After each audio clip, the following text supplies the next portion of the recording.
Namaste. So decided to just do what you might call it, religion studies or recitations. So yeah, start with the art of war.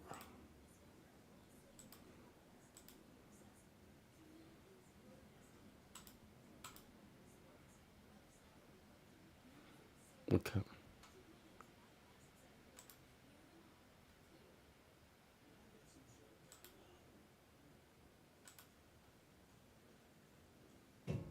I'm also gonna read the Korean version of the art of war afterwards.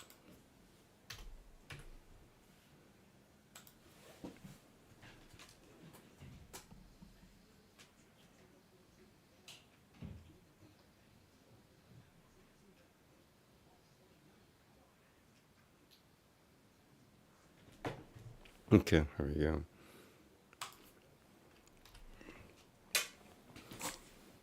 Chapter 2, Waging War. Sun Tzu said, in the operations of war, where there are in the field 1,000 swift chariots, as many heavy chariots, and 100,000 mail-clad soldiers, with provisions enough to carry them 1,000 li. The expenditure at home and at the front, including entertainment of guests, small items such as glue and paint, and sums spent on chariots and armor, will reach the total of 1,000 ounces of silver per day, such as the cost of raising an army of 100,000 men. When you engage in actual fighting, if victory is long in coming, the men's weapons will grow dull, and their ardor will be damped. If you lay siege to a town, you will exhaust your strength. Again, if the campaign is protracted, the resources of the state will not be equal to the strain. Now, when your weapons are dulled, your ardor damped, your strength exhausted, and your treasure spent, other chieftains will spring up to take advantage of your extremity. Then no man, however wise, will be able to avert the consequences that must ensue. Thus, though we have heard of stupid haste in war, cleverness has never been seen associated with long delays. There is no instance of a country having benefited from prolonged warfare. It is only one who is thoroughly acquainted with the evils of war that can thoroughly understand the profitable way of carrying it on. The skillful soldier does not raise a second levy, neither are his supply wagons loaded more than twice. Bring war material with you from home, but forage on the enemy. Thus the army will have food enough for its needs. Poverty of the state exchequer causes an army to be maintained by contributions from a distance. Contributing to maintain an army at a distance causes the people to be impoverished. On the other hand, the proximity of an army causes prices to go up, and high prices cause the people's substance to be drained away. When their substance is drained away, the peasantry will be afflicted by heavy exactions. With this loss of substance and exhaustion of strength, the homes of the people will be stripped bare, and 3/10 of their incomes will be dissipated, while government expenses for broken chariots, worn-out horses, breastplates and helmets, bows and arrows, spears and shields, protective mantlets, draft oxen, and heavy wagons will amount to 4/10 of its total revenue. Hence a wise general makes a point of foraging on the enemy. 1 cartload of the enemy's provisions is equivalent to 20 of one's own, and likewise a single pickle of his provender is equivalent to 20 from one's own store. Now in order to kill the enemy, our men must be roused to anger. That there may be advantage from defeating the enemy, they must have their rewards. Therefore, in chariot fighting, when 10 or more chariots have been taken, those should be rewarded who took the first. Our own flags should be substituted for those of the enemy, and the chariots mingled and used in conjunction with ours. The captured soldiers should be kindly treated and kept. This is called using the conquered foe to augment one's own strength. In war, then, let your great object be victory, not lengthy campaigns. Thus it may be known that the leader of armies is the arbiter of the people's fate, the man on whom it depends whether the nation shall be in peace or in peril. Okay, let me just adjust some camel.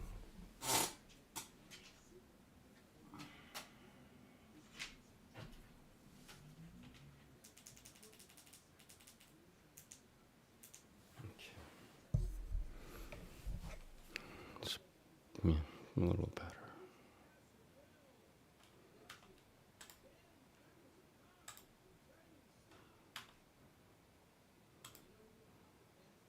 Okay, so that was the English version, and now I'm gonna read Korean translation, which I believe is closer to the Chinese translation than the English translation. I mean, it depends, I guess. I don't know.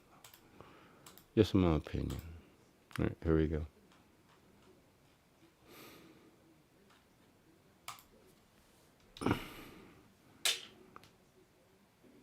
이 작전 무릇 용병의 원칙에는 즉 군대를 사용하는 원칙에는 가벼운 수레 1000대와 무장한 수레 1000대 갑옷 입은 병사 10만 명 천리 길에 걸쳐 나를 식량이 필요하다. 국내와 국외의 비용, 빈객, 접대비, 악교와 칠에 쓰는 재료, 수레와 갑옷을 정비하는 비용들이 하루에 1000금씩 소모되므로 이러한 준비를 하고 난 뒤에라야 10만의 군대를 일으킬 수 있다. 전쟁을 하는 데에는 승리를 귀히 여긴다. 질질 끌면 무기는 군대지고 사기는 꺾여 성을 공격해도 힘만 소진된다. 오랜 기간 군대를 햇빛에 노출시키면 나라의 비용이 부족해진다. 무기가 무뎌지고 사기가 꺾이고 힘만 소진되고 재정이 바닥나면 다른 제후들이 그 피폐함을 틈타 일어난다. 비록 지혜로운 자가 있다 하더라도 그 뒤를 수습할 수 없게 된다. 고로 영병접에서 어설프지만 속전속결해야 한다는 말은 들어보았지만 교묘하게 질질 끄는 경우는 본 적이 없다. 전쟁을 오래 끌어서 나라에 이뤄온 경우는 아직까지 없었다. 그러므로 용병의 해로움을 이루다 알지 못하는 자는 용병의 이로움도 이루다 알 수 없는 것이다. 군대를 잘 쓰는 자는 군역을 2번 징집하지 않고 식량을 전쟁으로 3번 실어 나르지 않으며 나라에서 비용을 취하되 양식은 적으로부터 빼앗는다. 그러므로 군대의 식량이 축졸될 수 있는 것이다. 나라가 군대 때문에 가난해지는 까닭은 군수품을 멀리까지 수송하는 데에 있으니 군수품을 멀리까지 수송하게 되면 백성들은 가난해진다. 가까이에 군대가 있으면 물가는 비싸지고 물가가 비싸지면 백성들의 재정이 고갈되고 재정이 고갈되면 조정은 백성들의 구역을 서둘러 느린다. 힘은 소진되고 재정은 고갈되어 중원 안으로는 집집마다 텅 비게 되고 백성들의 비용은 17이 사라진다. 조정의 비용은 부서진 전차와 병든 말, 갑옷과 투구 및 화살, 노, 화극, 방패, 창, 노, 수송용 소와 큰 수레를 유지하는 데 16이 사라진다. 그러므로 지혜로운 장수는 적으로부터 식량을 빼앗는데 힘쓴다. 적의 식량 한 종을 먹는 것은 아군의 식량 20종에 해당되고 정의 콩깍지와 몇 집 한 섬은 아군의 20섬에 해당한다.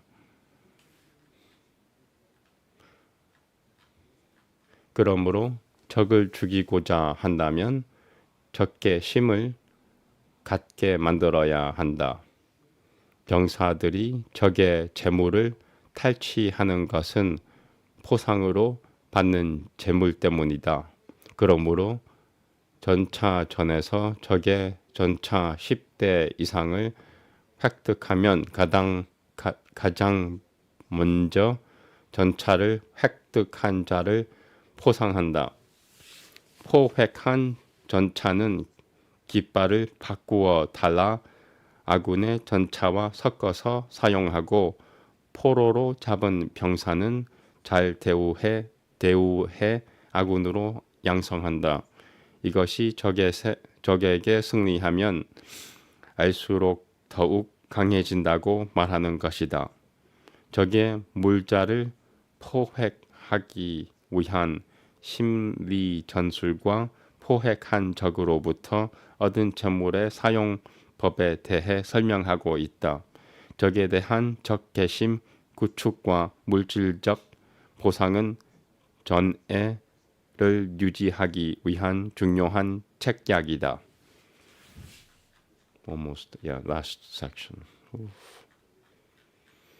그러므로 전쟁을 승리하는 것을 귀하게 여기는 것이지 오래 끄는 것을 귀하게 여기지 않는다. 따라서 이러한 전쟁의 본질을 아는 장수만이 백성들의 생명을 관장하며 나라의 안위를 책임지는 주인이다. Okay.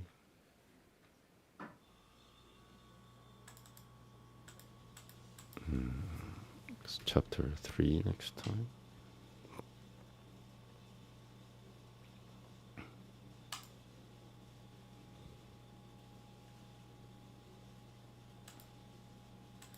Okay, so next up is Book of Mormon.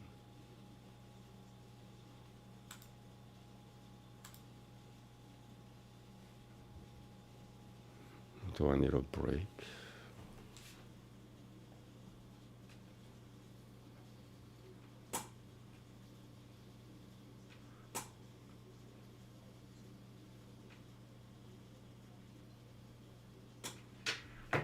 Okay, I'm good.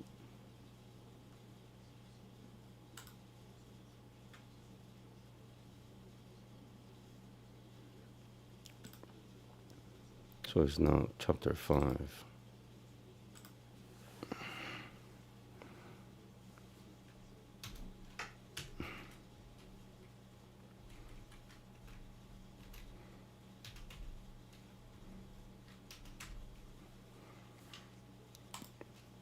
Here we go. Chapter 5. And now it came to pass that after I, Nephi, had made an end of speaking to my brethren, behold, they said unto me, Thou hast declared unto us high things. more than that which we are able to bear. And it came to pass that I said unto them, that I knew that I had spoken hard things against the wicked, according to the truth. And the righteous have I justified, and testified, that they should be lifted up at the last day. Wherefore the guilty taketh the truth to be hard, for it cutteth them to the very center. And now, my brethren, if ye were righteous, and were willing to hearken to the truth, and give heed unto it, that ye might walk uprightly before God, then ye would not murmur because of the truth, and say, Thou speakest hard things against us. And it came to pass that I, Nephi, did exhort my brethren with all diligence to keep the commandments of the Lord. And it came to pass that they did humble themselves before the Lord, insomuch that I had joy and great hopes of them, that they will walk in the paths of righteousness. Now all these things were said and done, as my father dwelt in a tent in the valley which he called Lemuel. And it came to pass that I, Nephi, took one of the daughters of Ishmael to wife, and also my brethren took up the daughters of Ishmael to wife, and also Joram took the eldest daughter of Ishmael to wife. And thus my father had fulfilled all the commandments of the Lord, which have been given unto him. And also I, Nephi, have been blessed of the Lord exceedingly. And it came to pass that the voice of the Lord spake unto my father by night, and commanded him that on the morrow he should take his journey into the wilderness. And it came to pass that as my father arose in the morning, and went forth to the tent door, to his great astonishment, he beheld upon the ground a round ball of curious workmanship, and it was of fine brass. And within the ball were 2 spindles, and the one pointed the way whither we should go into the wilderness. And it came to pass that we did gather together whatsoever things we should carry into the wilderness, and all the remainder of our provisions which the Lord had given unto us. And we did take seed of every kind, that we might carry into the wilderness. And it came to pass that we did take our tents, and depart into the wilderness, across the river Laman. And it came to pass that we traveled for the space of 4 days, nearly a southeast direction, and we did pitch our tents again. And we did call the name of the place Shazer. And it came to pass that we did take our bows and our arrows, and go forth into the wilderness, to slay food for our families. And after that we had slain food for our families, we did return again to our families in the wilderness, to the place of Shazer. And we did go forth again in the wilderness, following the same direction, keeping in the most fertile parts of the wilderness, which was in the borders near the Red Sea. And it came to pass that we did travel for the space of many days, slaying food by the way, with our bows and our arrows, and our stones and our slings. And we did follow the directions of the ball, which led us in the more fertile parts of the wilderness. And after that we had traveled for the space of many days, we did pitch our tents for the space of a time, that we might again rest ourselves and obtain food for our families. And it came to pass that as I, Nephi, went forth to slay food, behold, I did break my bow, which was made of fine steel. And after that I did break my bow, behold, my brethren were angry with me, because of the loss of my bow, for we did obtain no food. And it came to pass that we did return without food to our families. And being much fatigued because of their journeying, they did suffer much for the want of food. And it came to pass that Laman and Lemuel, and the sons of Ishmael, did begin to murmur exceedingly because of their sufferings and afflictions in the wilderness. And also my father began to murmur against the Lord his God, and they were all exceeding sorrowful, even that they did murmur against the Lord. Now it came to pass that I, Nephi, having been afflicted with my brethren, because of the loss of my bow, and their bows having lost their springs, it began to be exceeding difficult, insomuch that we could obtain no food. And it came to pass that I, Nephi, did speak much unto my brethren, because that they had hardened their hearts again, even unto complaining against the Lord their God. And it came to pass that I, Nephi, did make out of wood a bow, and out of a straight stick an arrow. Wherefore I did arm myself with the bow and an arrow, with a sling, and with stones. And I said unto my father, Whither shall I go to obtain food? And it came to pass that he did inquire of the Lord, for they had humbled themselves because of my word. For I did say many things unto them in the energy of my soul. And it came to pass that the voice of the Lord came unto my father, and he was truly chastened because of his murmuring against the Lord, insomuch that he was brought down into the depths of sorrow. And it came to pass that the voice of the Lord said unto him, Look upon the bow, and behold the things which are written. And it came to pass that when my father beheld the things which were written upon the bow, he did fear and tremble exceedingly. And also my brethren, and the sons of Ishmael, and our wives. And it came to pass that I, Nephi, beheld the pointers which were in the bow, that they did work according to the faith and diligence and heed which we did give unto them. And there was also written upon them a new writing, which was plain to be read, which did give us understanding concerning the ways of the Lord. And it was written and changed from time to time, according to the faith and diligence which we gave unto it. And thus we see that by small means the Lord can bring about great things. And it came to pass that I, Nephi, did go forth up into the top of the mountain, according to the directions which were given upon the bow. And it came to pass that I did slay wild beasts, insomuch that I did obtain food for our families. And it came to pass that I did return to our tents, bearing the beasts which I had slain. And now, when they beheld that I had obtained food, how great was their joy!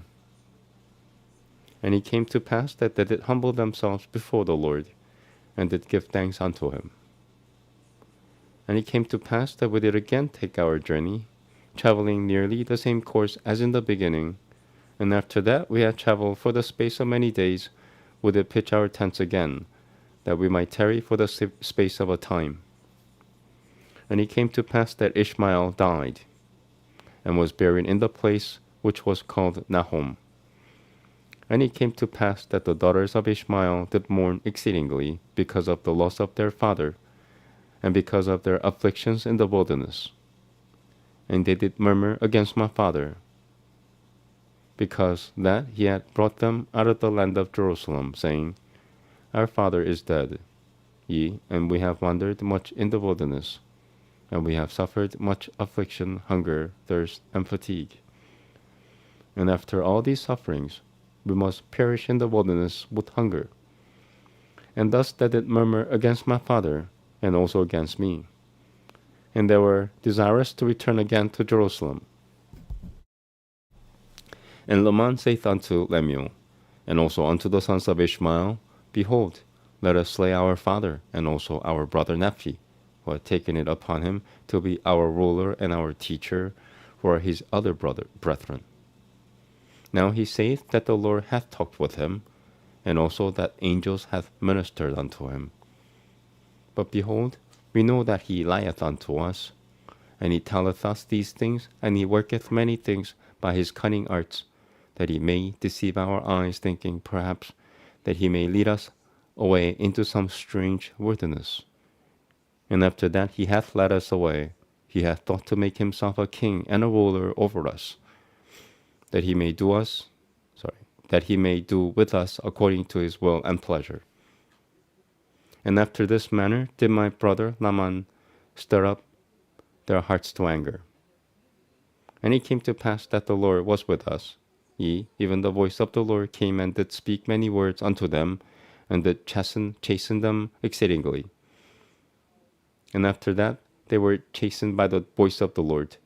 They did turn away their anger, and did repent of their sins, insomuch that the Lord did bless us again with food, that we did not perish.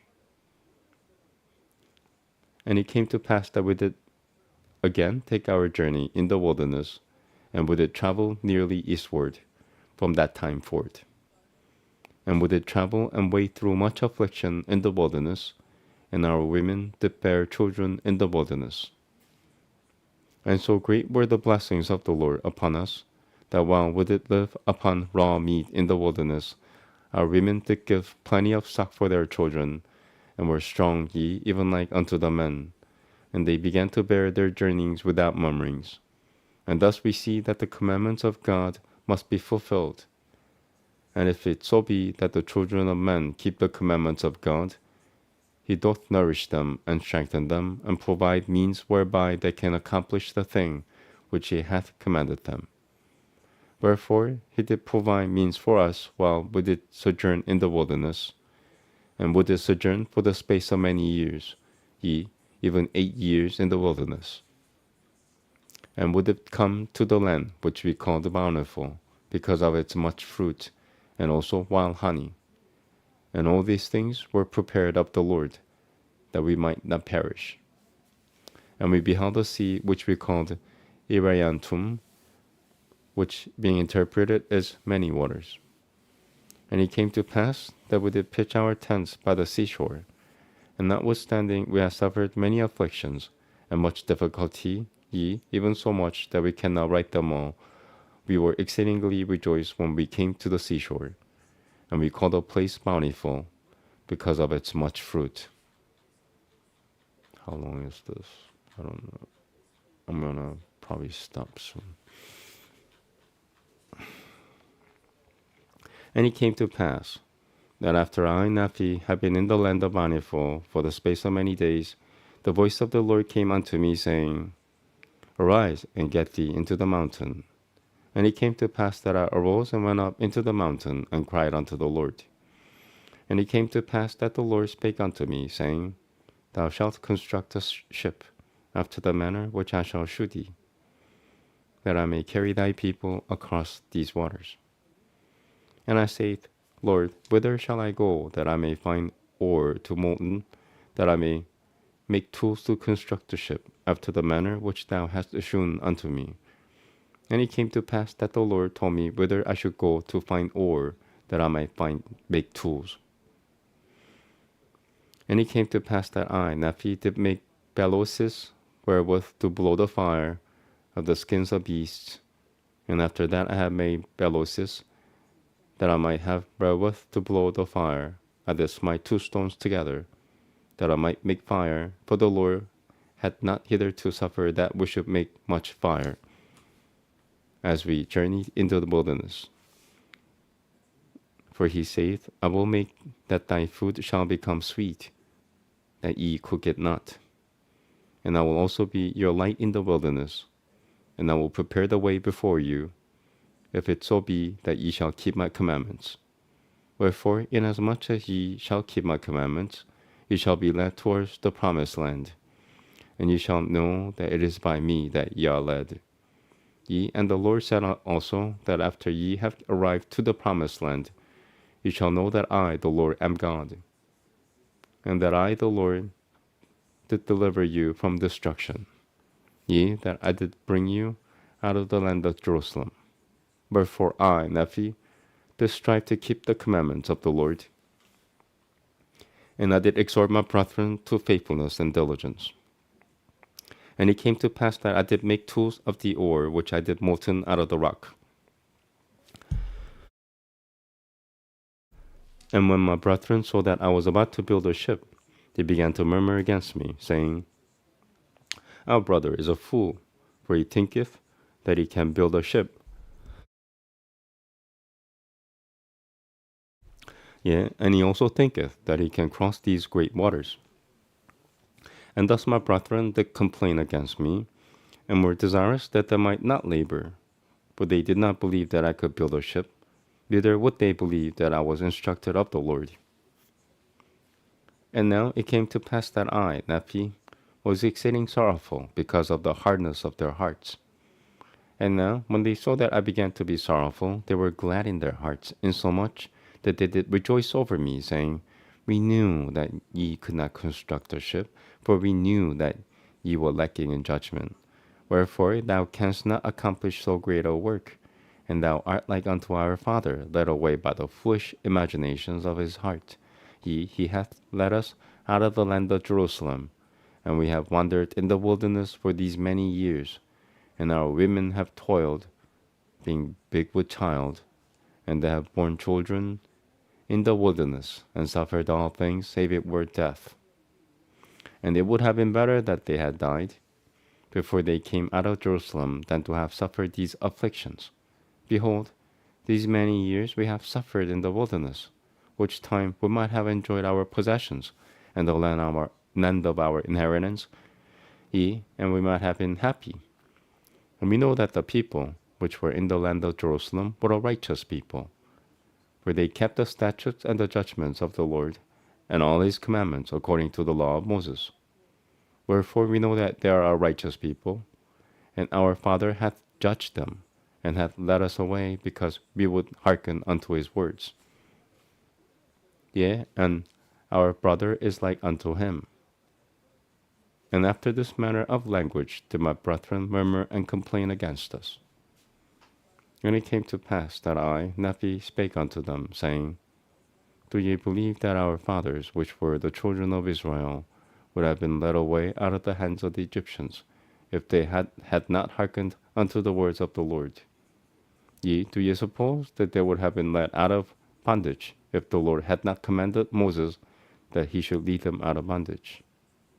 Now ye know that the children of Israel were in bondage, and ye know that they were laden with tasks, which were grievous to be borne.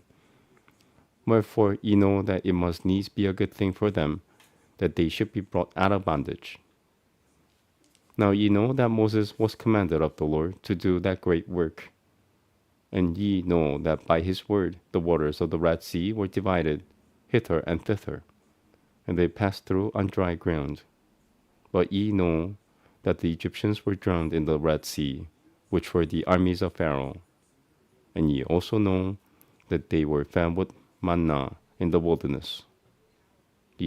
And ye also know that Moses, by his word, according to the power of God which was in him, smote the rock, and there came forth water, that the children of Israel might quench their thirst. And notwithstanding they being led, the Lord their God, their Redeemer, going before them, leading them by day, and giving light unto them by night, and doing all things for them which was expedient for man to receive, they hardened their hearts, and blinded their minds, and reviled against Moses and against the true and living God. And it came to pass that according to his word, he did destroy them, and according to his word, he did lead them, and according to his word, he did do all things for them. And there was not anything done, save it were by his word. And after they had crossed the river Jordan, he did make them mighty unto the driving out the children of the land, unto the scattering them to destruction. And now do ye suppose that the children of this land, which were in the land of promise, which were driven out by our fathers, do ye suppose that they were righteous? Behold, I say unto you, nay. Do ye suppose that our fathers would have been more choice than they, if they had been righteous? I say unto you, nay. Behold, the Lord esteemeth all flesh in one. He that is righteous is favored of God. But behold, this people have rejected every word of God, and they were ripe in iniquity. And the fullness of the wrath of God was upon them. And the Lord did curse the land against them, and bless it unto our fathers. He did curse it against them unto their destruction. And he did bless it unto our fathers, unto their obtaining power over it. Behold, the Lord hath created the earth, that it should be inhabited. And he hath created his children, that they should possess it. And he raiseth up a righteous nation, and destroyeth the nations of the wicked. And he leadeth away the righteous into precious lands, and the wicked he destroyeth, and curseth the land unto them for their sakes. He ruleth high in the heavens, for it is his throne, and this earth is his footstool. And he loveth them which will have him to be their God. Behold, he loved our fathers, and he covenanted with them, ye, even Abraham, Isaac, and Jacob. And he remembered the covenant which he had made. Wherefore he did bring them out of the land of Egypt, and he did straighten them in the wilderness with his rod, for they hardened their hearts, even as ye have. And the Lord straightened them because of their iniquity. He sent fiery flying serpents among them, and after they were bitten, he prepared a way that they might be healed. And the labor which they had to perform was to look, and because of the simpleness of the way, or the easiness of it, there were many which perished. And they did harden their hearts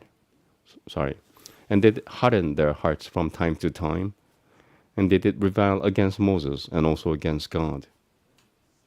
Nevertheless, ye know that they were led forth by his matchless power into the land of promise. And now, after all these things, the time has come that they have become wicked, yea, nearly unto ripeness. And I know not, but they are at this day about to be destroyed. For I know that the day must surely come, that they must be destroyed, save a few only, which shall be led away into captivity. Wherefore the Lord commanded my father that he should depart into the wilderness. And the Jews also sought to take away his life.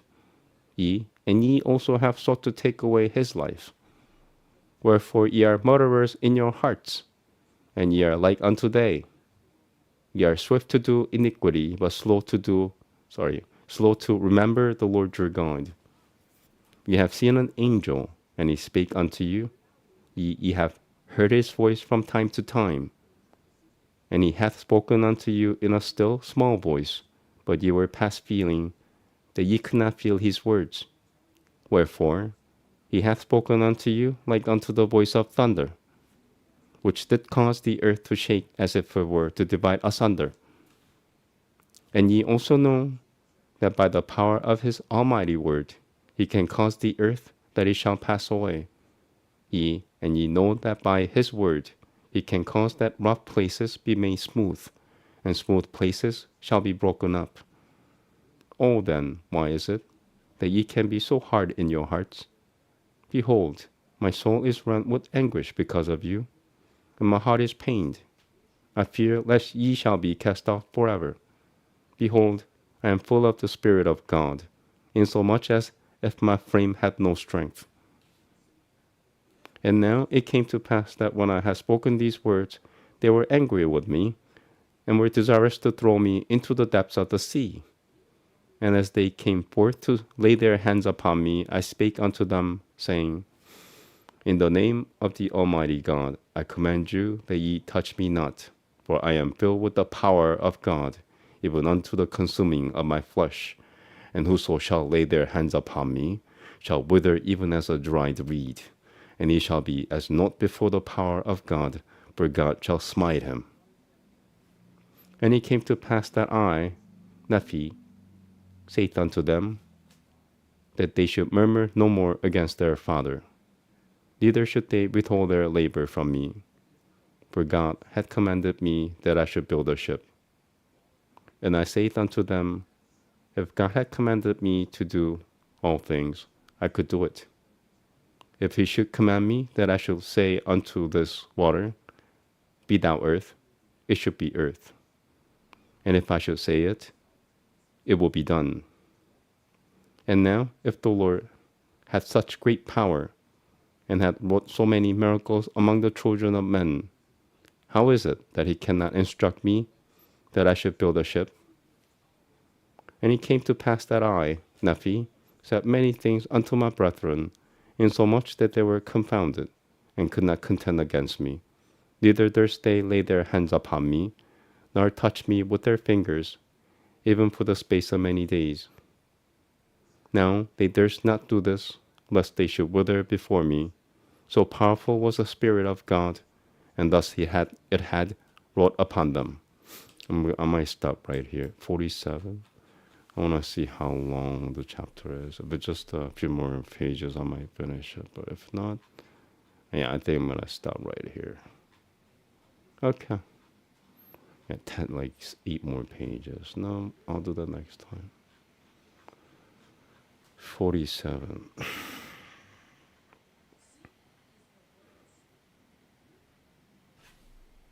Okay, so I'm gonna stop here. Let me fix that right now. 47.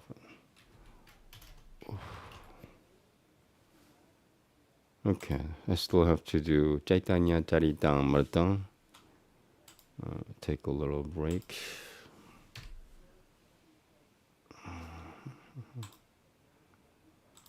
Whew, wow.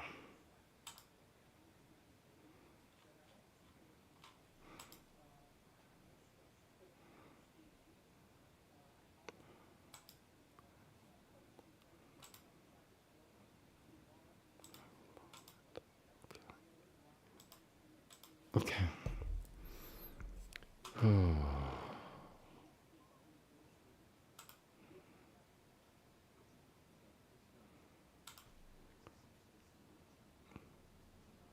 Oh yeah. Hello, Nicholas,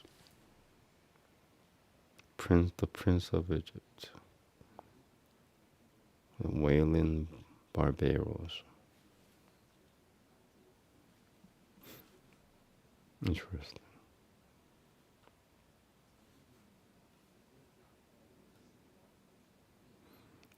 Did you know that when the soul dies, from a body, the soul becomes averted from the things the body had experienced. So if you were like, say, if you're a Korean before you were born in a current body, say your current body is a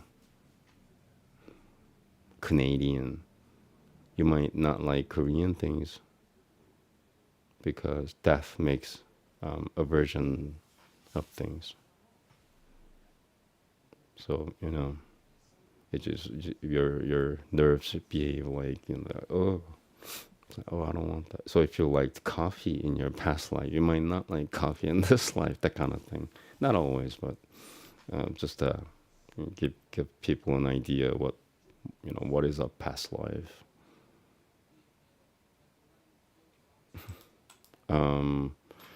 Okay, so Caitanya Charitamrita. That's a good one. Saving the best for the last. Caitanya Charitamrita. I love Caitanya Charitamrita. It's so purifying to read it. Okay, where is it?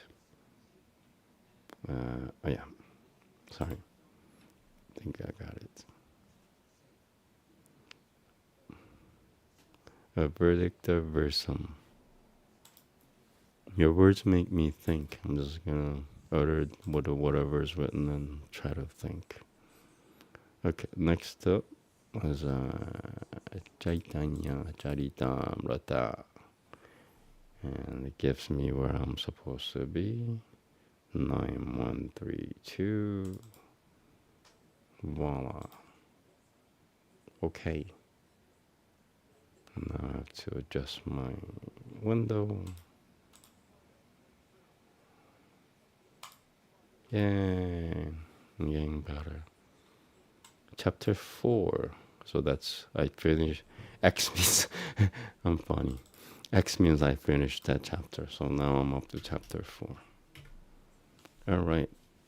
I couldn't just write 4. I had to say, I finished 3. Well, that makes sense. Okay. Here we go. Namaste. Adili. Chapter 4. I'm going to look at one more comment. Missing a 2.5 inch HD. Okay. All right. I'm going to start talking again after I finish. This is long, I think. I hope it's not too long. It's really long. It's 230%. So this is gonna be a 45-minute recitation. So all right. Let me get to it. All right. See you guys in 45 minutes. Namaste. Daily Long, Chapter 4, Shloka 1. By the grace of Sri Caitanya, even a boy can understand the truth about him by examination of the Shastra of Guru Shunu in his Braja Vilasa. Glory be to Sri Caitanya, glory to Nityananda, glory to Advaita Chanandra, and the hosts of Gaura Bhagavatas. The meaning of the fourth shloka has now been explained. Hear now, O Bhagavatas, the meaning of the fifth. To begin the explanation of the meaning of this root shloka, it is necessary first to have an introduction. The meaning of the fourth shloka has this as its essence.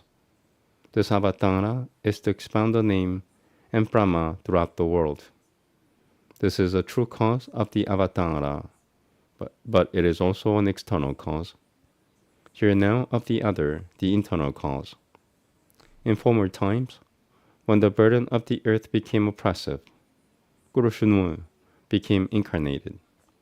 This is all told in the Shastras. It is not for Svayam Bhagavan to act to relieve the world of its burden, for Vishnu, the preserver, gives protection to the world. But when it was time for the avatara of Guru Shunu, it was also the time for the relieving of the burden.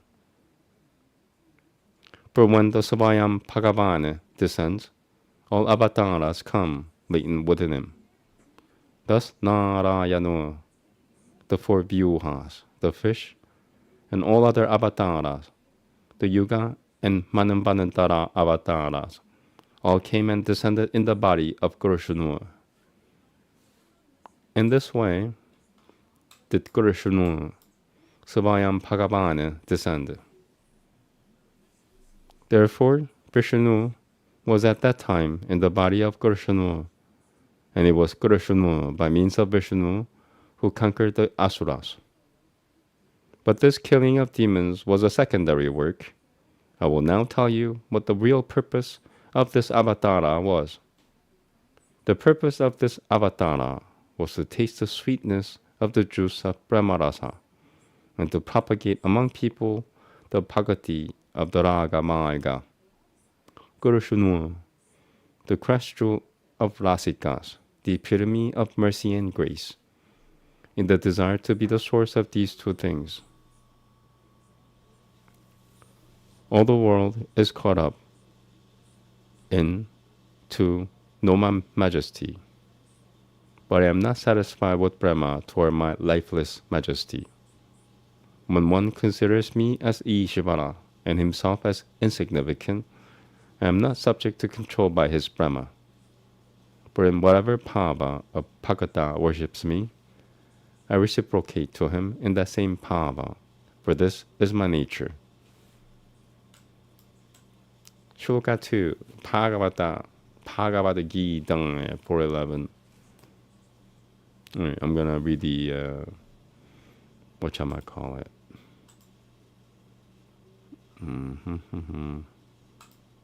So it's chapter 4.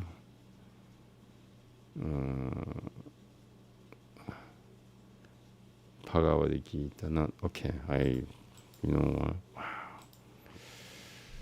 I gotta find this. Bhagavad Gita. Where is it? I think this is it. I hope so. Yeah, got it. Okay, so chapter 4. And the only problem is doing this is gonna slow me down. Oh well.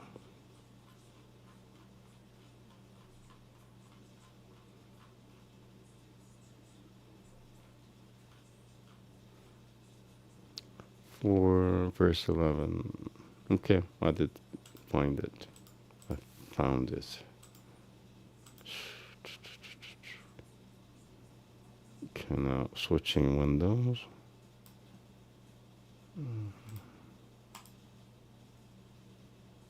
We're switching to this, right? Yeah. Okay. Yeah, yatung prapadianante tamzata taivan 파장미야하무 마마 발트마누 발따는데 마누 쇼여허 빵알타 살바샤허. Alright, now switching back. In whatever way one worships me, I honor him in that same way. For in all their various ways, men do follow my path. Bharata. My son, my friend, the Lord of my heart, he who has pure bhakti toward me in these bhavas, who feels himself superior, equal or inferior to me, I am dependent upon those in all these bhavas.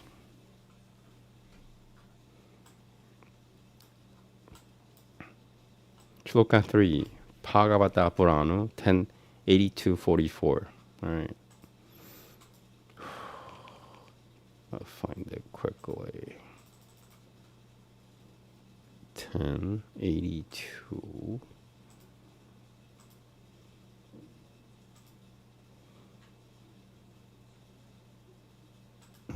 To 44. Yeah, found it.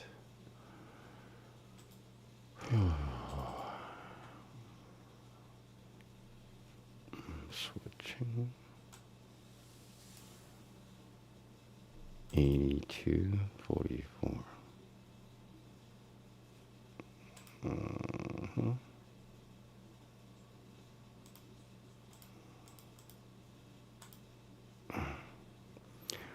Mayoria tongue, Kanani gam, Duranam, Dulam, Rajam si jang. Samyojia Kushwi patem, Puyasada tongue, Pudani, Pudakurata.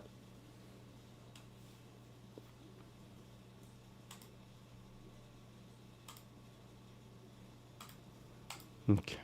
Bhakti alone to me leads to immortality for all beings. It is most fortunate that love toward me has been born in you, gaining myself. Those who bind themselves to me as mothers, as if I were their son, and in knowledge of my dependency bring me up with care and protect me, or as friends in pure friendship raise me up onto their shoulders and say, "You're no great one, you're the same as I," or as lovers, though they reproach and blame me, steal my mind away from those who sing the praise of the Vedas. It is for the sake of these pure Bhagatas that I have descended, and it is for their sake that I shall perform all kinds of wonderful activities. Those kinds of Leela which are not known even in Vaikuntha I shall perform, and these will be my wonder. In relation to myself, I shall be in the bhava of the lover of the gopis, and Yoga Maya will cause this by her own power. But I will not know that it is Yogamaya, nor will the gopis know. The forms and qualities of each of us will steal eternally the minds of the others. Abandoning Taima, each will unite with the other in a passion of love. We shall be always in union, but never in union. This is the miracle of divinity. I shall taste the essence of all rasa, and through this I shall confer my grace upon all my bhaktas. And learning of the stainless raga of Raja, all bhagatas will worship in the raga marga, abandoning taima and kalma. Shloka 4, Bhagavata Purana 10:33-36.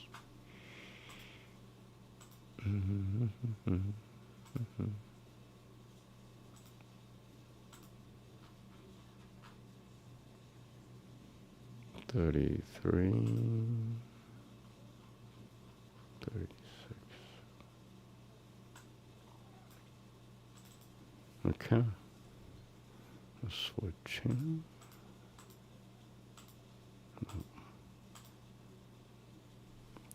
Gopinam, Tatapatinam, Jan Sabesho Meba Tehinam.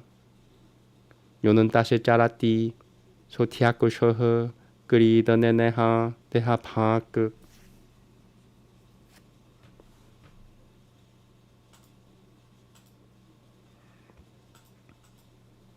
In his mercy to his bhaktans, he has assumed a human body, and when they hear of such leelas, they should become devoted to him.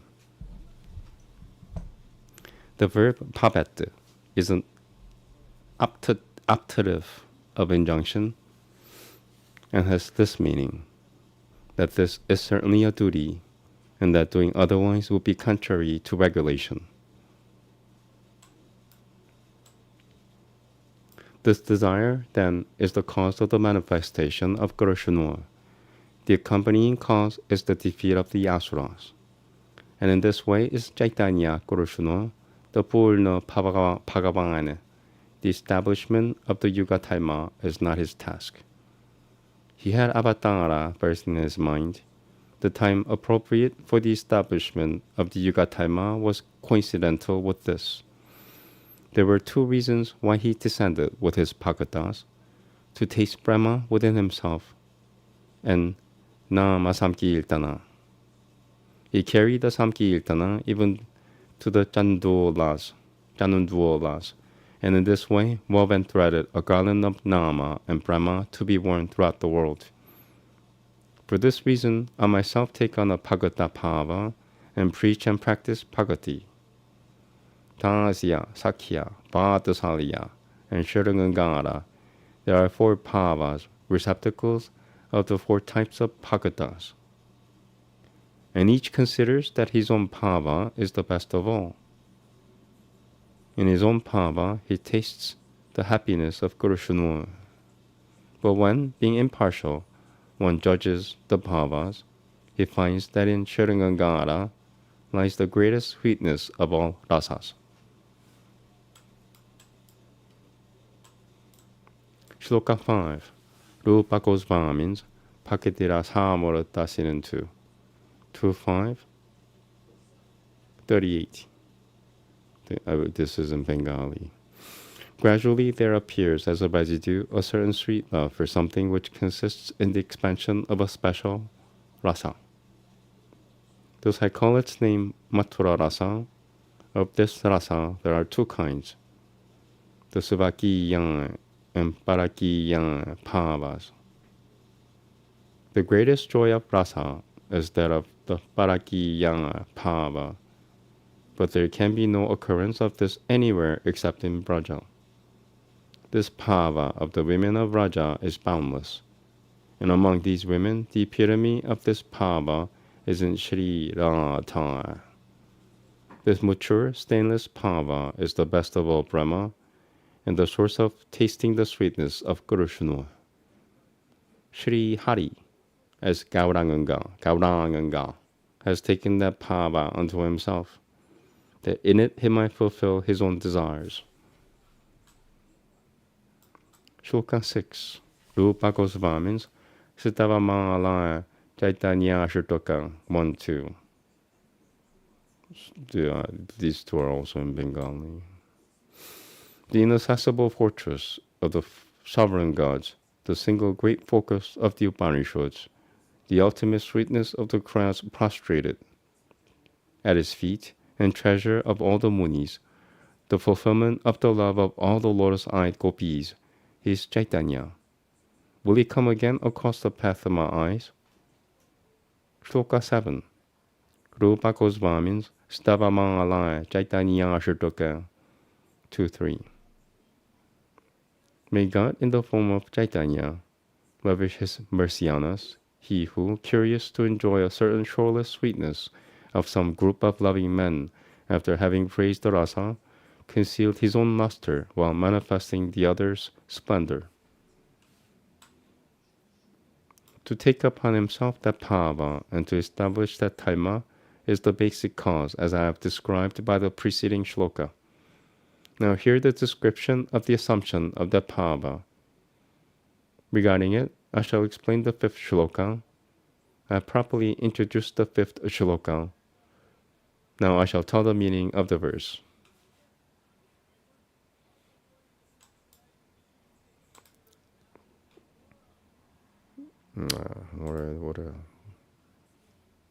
Okay.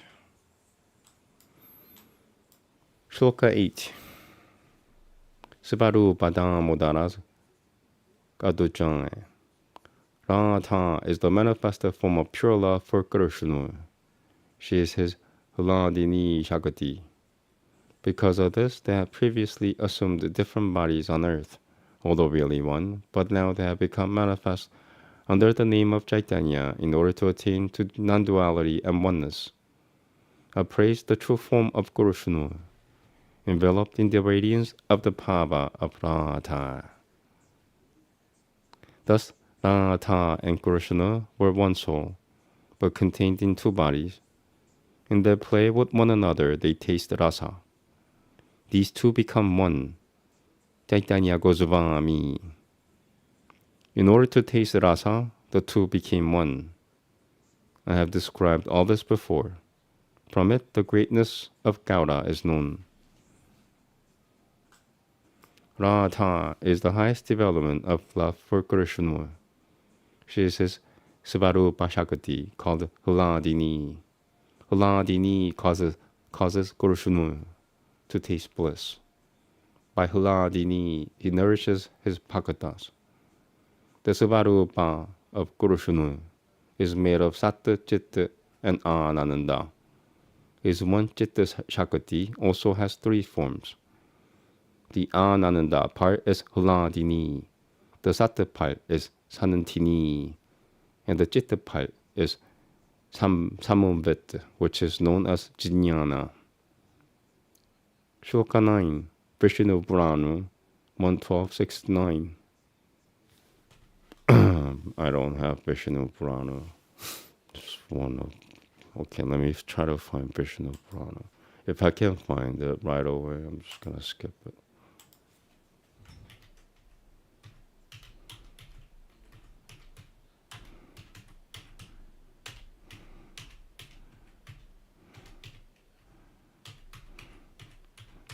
Never heard of Vishnu Purana. Oh, okay.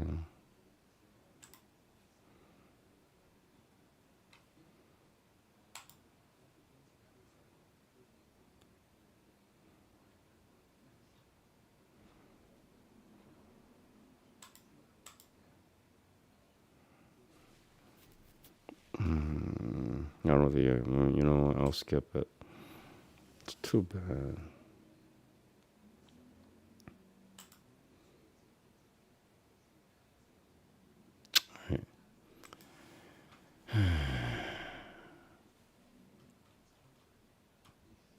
Alright, so I couldn't find. I don't think there's Sanskrit texts. If the book came out 1500 years ago, the Sanskrit must not be accurate Sanskrit. Anyway, Huladini, Sanantini, and Sambit all exist as one in you, or the foundation of all, but gladness or pain do not exist mixed in you, for you are devoid of all material qualities. An āmēn of the essence of Sanantini is called pure Sattva, and the reality of Bhagavan has his refuge in this, and his place, bed, home, father, and mother. All these are aspects of pure Sattva. Shloka 10, Bhagavata Purana 4.3.23. I could find that.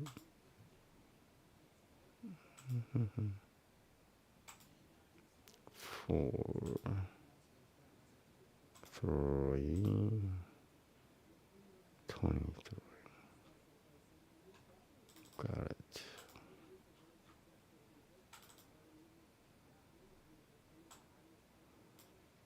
Okay, now adjusting window. Sattvam, Vishuddhatam, Vasudeva Shabaditam, Yati Yate Tatra, Pumanapa Vorotah, Sattva Jang Tasamina Bhagavan, Vasudevo, Yetokushojo, Me Namasang, Biti Yate.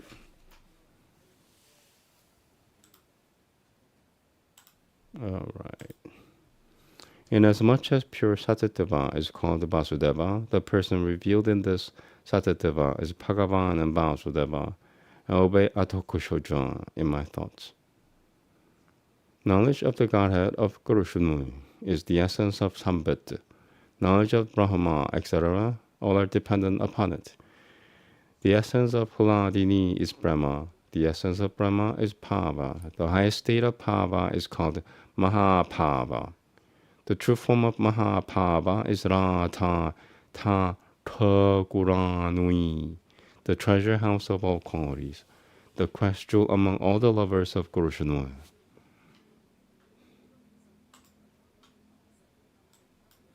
Shloka 11. Lupa Gosva means Ujavalani Lamanui. 43. This is also in Bengali. Between the two of them, Rangata is superior in every way. Her nature is Mahapava, and she surpasses all in qualities. Her mind, her senses, her body, all are made up of Kurushana Brahma.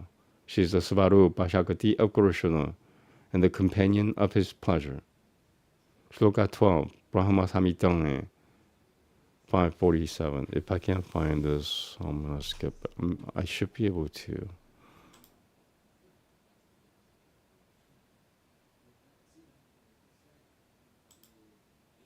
I should be able to find it. Brahma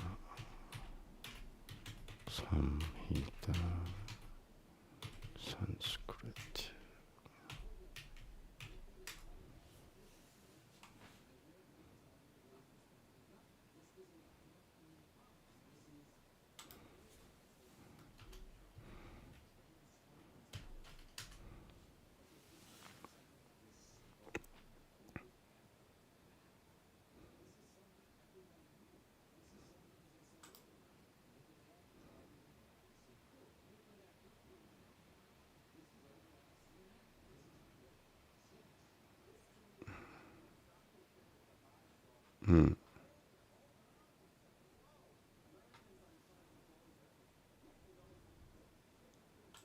This might not be in Sanskrit. How is that possible? Oh no, it's in. What is it? All right.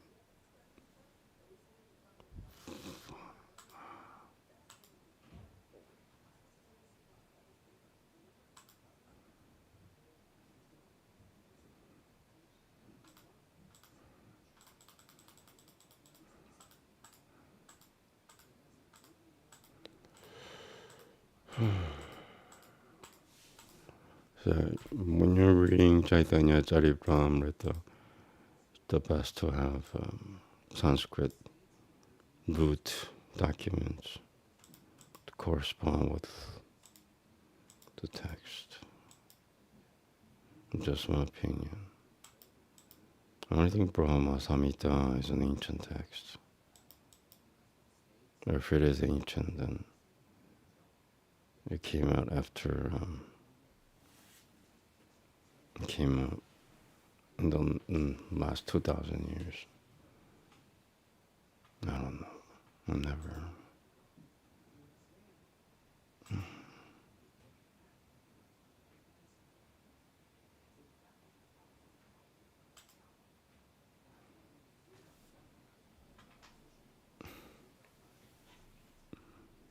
Yeah, the text came out like 2,000 years ago.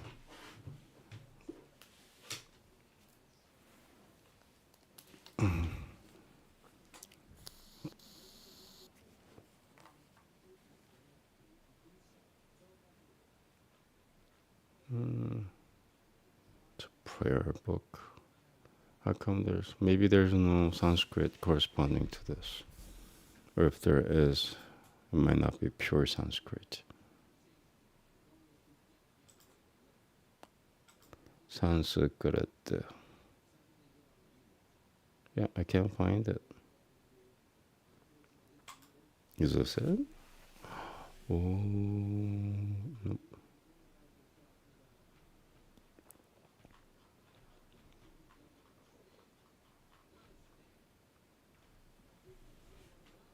Five 47. Yep.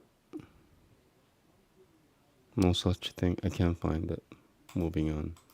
Not wasting my time. Sorry. Okay. About to go Binanda, the Adi Purusha, who, as the soul of all, dwells in Goloka in his own true form, with those parts inspired by rasa consisting of bliss and consciousness. Maybe that's it. So they've just extracted one book, which is what I just read, book 5, or chapter 5. And they translated just one book, which is this one. No, this one, sorry. I can't tell.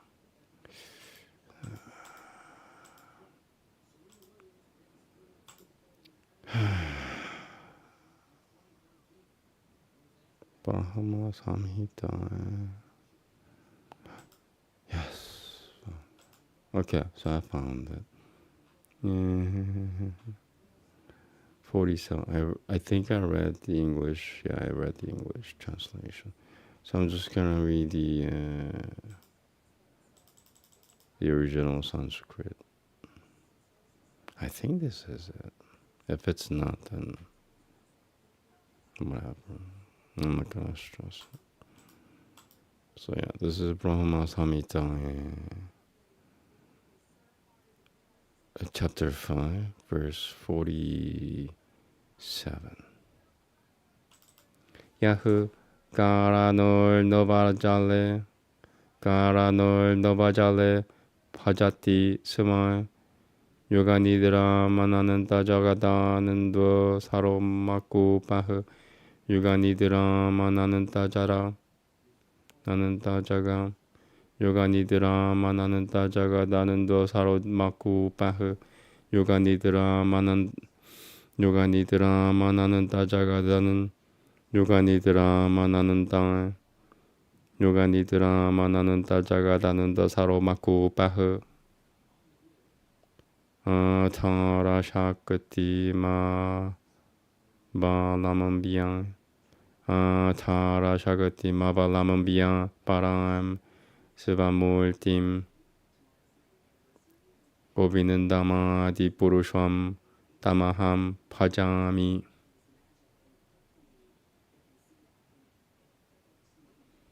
Okay, so yeah, that's it.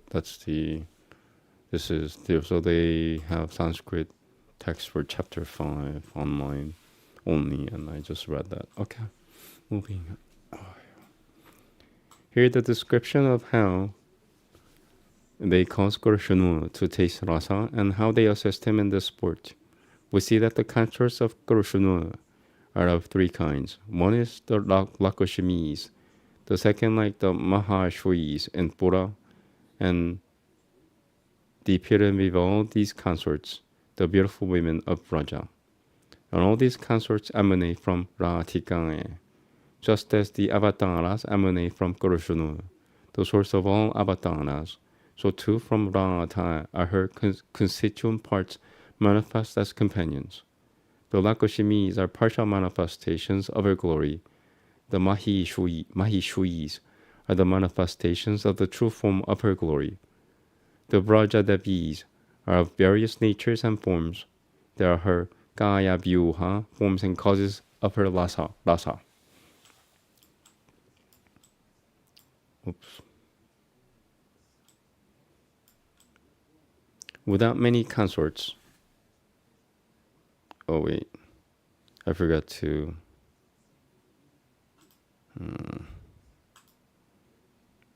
Sorry, so let me just show you what I did. So I read that. If you want to pause that, you could read it yourself. And then I read this part here. I'll just read it. Without many consorts, there is no enjoyment of rasa. Therefore, there are many manifestations of Leela companions. There are in Vraja many different kinds, with many different kinds of Pava and Rasa, and they cause Kurushunu to taste in the Rasa and other Leelas. Radha is the causer of the bliss of Govinanda, the enchanter of Govinanda, She is the be-all and end-all of Govinda. She is the crest jewel of all the consorts. Shloka 13. Burhad Gautami Yatanantara. Radha is said to be Devi Kurushana Mayi, Paradevatang, Sarvalakshmi Mayi, Sarvakananti, and the highest Sanamohini. Devi means she who is most brilliant, she of the highest beauty, or the Nagari, the dwelling place of the play and worship of Kurushana. Kurushana Mayi is she whom Kurushana is both within and without. Wherever her eyes fall, there she sees Kurushana. She is the true form of Kurushana, full of Pramarasa. As a Shakti, she is one form with him. In her worship, she fulfills the desires of Kurushana. Thus her name is called Radhika in the Purana.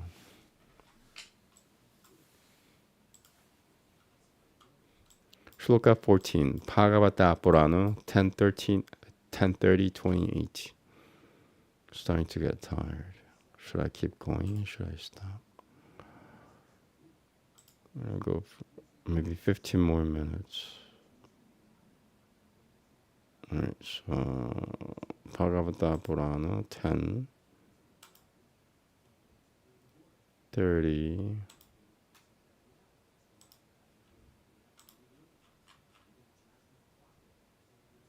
28.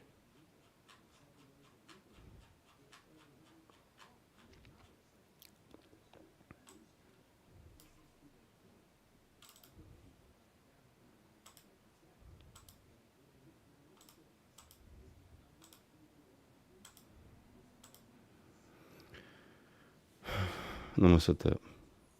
Anayaratito nunam Bhagavan Hariri Shivaraha Yanano Bihaya Govinandaha Purito Yamanayadraha.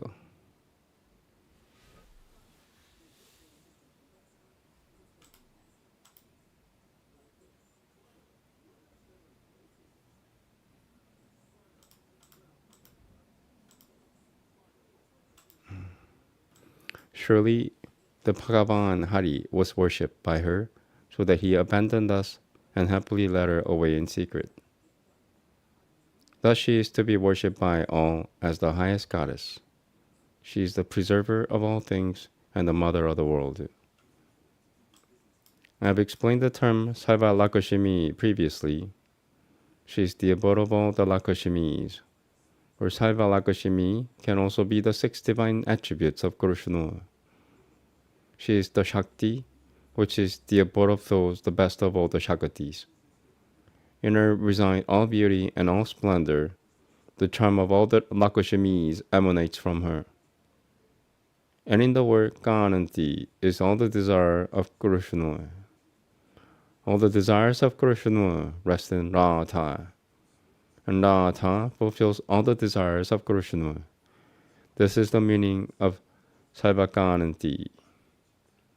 Krishna is the enchanter of the world. She the enchantress of him. Thus she is the highest Thakuranui of all things. Radha is the full Shakti. Krishna is the full container of Shakti. There are 2 principles, but they are not divided. To this the Shastras are witness. As musk and its scent are not divided, as fire and flame are not divided, so Radha and Krishna are always one in true form. It is for the purpose of tasting Lila Rasa that they hold 2 forms. It was to teach Brahma Bhakti that he assumed an avatara, assuming both the beauty and the bhava of Radha.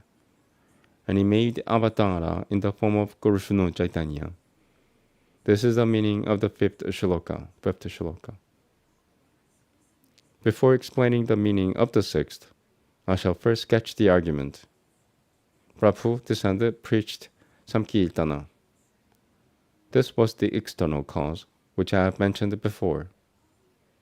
But there is an internal cause of his avatara, his own duty as Rasika Shekara Gurushanur. This is a most secret, threefold cause, which Sivaru Padamodara has explained. Sivaru Goswami was a very intimate friend of Prabhu. He knows all the discourse of Prabhu about these matters. He says that immorally Prabhu was the image of the Bhava of Radha, and being in the Bhava, pleasure and pain dwelled constantly.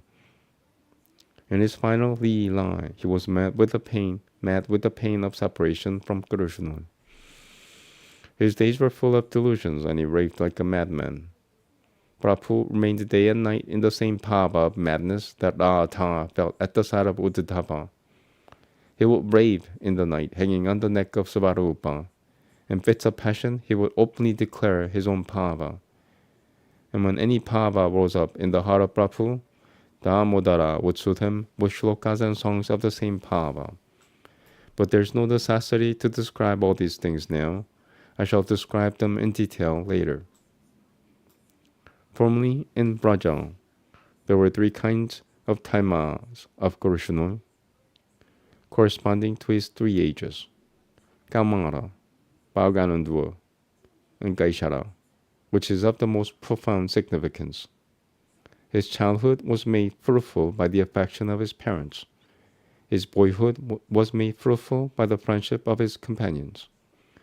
And with Radha and the others, he enjoyed the rasa and other leelas. By these he fulfilled his desire and tasted the sweet juice of rasa. He may fulfill his youth desire and indeed the whole world in these leelas of rasa and the rest. Shloka 15, Vishnu Purana 5:13-59. I couldn't find it. Okay, I'm just going to read it. So Madhusudana, making fruitful the years of his youth, took his pleasure in the nights among his jewels of consorts, having dispelled all evil. Shloka 16. Rupa Goswami's Bhagatira Samurtasinen 2:1-31. With words that suggested her boldness in the art of love, the previous night, Hari made Radha lower her eyes in shame before her friends, and with great skill painted on her breast a playful crocodile. Thus he made fertile his youth while sporting in the Kunja grove. Shloka 17. 1 second.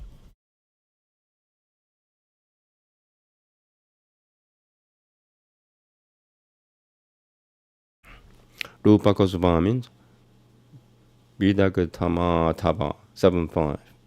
O sweet-eyed companion, if Hari and Radha had not been incarnated in Mathura, the creation would be meaningless, and especially Gandharva in it. In this way, in a former age, Krishna was a dwelling place of rasa, and he tasted also the sweet juice of rasa. But though he tried to taste them, there were 3 things which he desired which were not fulfilled. The first of these 3 desires I've explained. Krishna said, I am the receptacle of rasa. I am the fundamental truth, filled with full chit and full ananda. But because of the Brahma of Radha, I become as mad. I do not know how much power there is in the Brahma of Radha, but by that power I am continually overwhelmed. The Brahma of Radha is my guru, and I am her dancing pupil.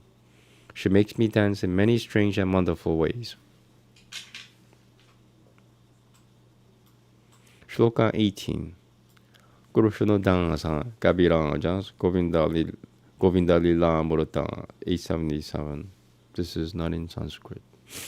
O my beloved friend Brahmanandana, whence do you come? From the feet of Krishna. Where is he? In the Gurundwa forest. What is he doing? He is learning dancing. Who is his guru? Your image, throbbing in all the directions and intermediate directions in every tree and creeper, roams everywhere like a dancer, making him dance behind it. The taste of the Brahma of Pranatha is a crore of times greater than the enjoyment of the taste of my own Brahma. As I myself am the container of mutually opposed taimas, so the Brahma of Pranatha is also always full of antagonistic taimas. The Brahma of Pranatha is all-pervasive and eternal. Though there is no room for growth, still it grows greater with every moment. Surely there is no more profound matter than this Brahma. It is the taima of profundity, devoid of pride. It is most pure and stainless. It is second to nothing. Still its ways are devious and always toward the left hand. Shloka 19. Rupa Gosvami means Dhanakeli Gaumudi 2-1. Though it is omnipresent, still it is perpetually increasing. Though it is the most profound of all things, it avoids ponderousness. Though its guile is ever increasing, yet pure, the passion of Pranatha for Guru conquers all else. Pranatha is the highest abode of that Brahma. I am only its object.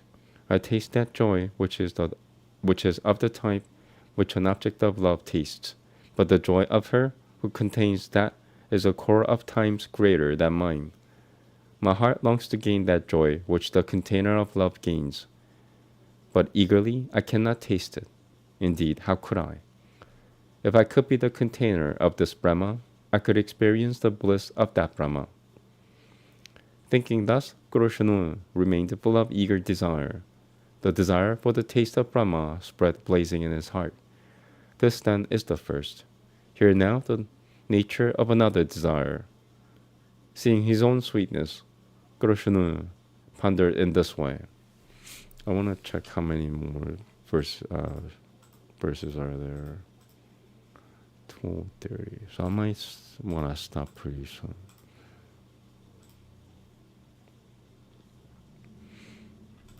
Okay.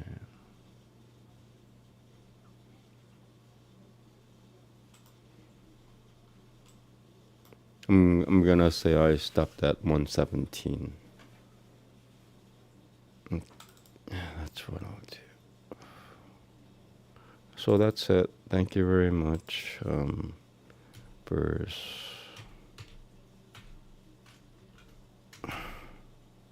118, I guess. And this is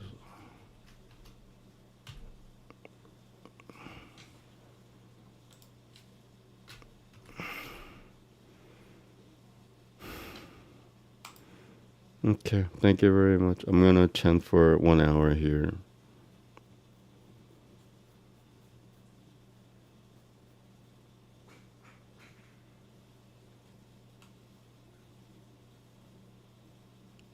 Thank you very much. If any questions, ask me now. Oh, I need to stand up. I need to move around. Okay. Thank you. Namaste.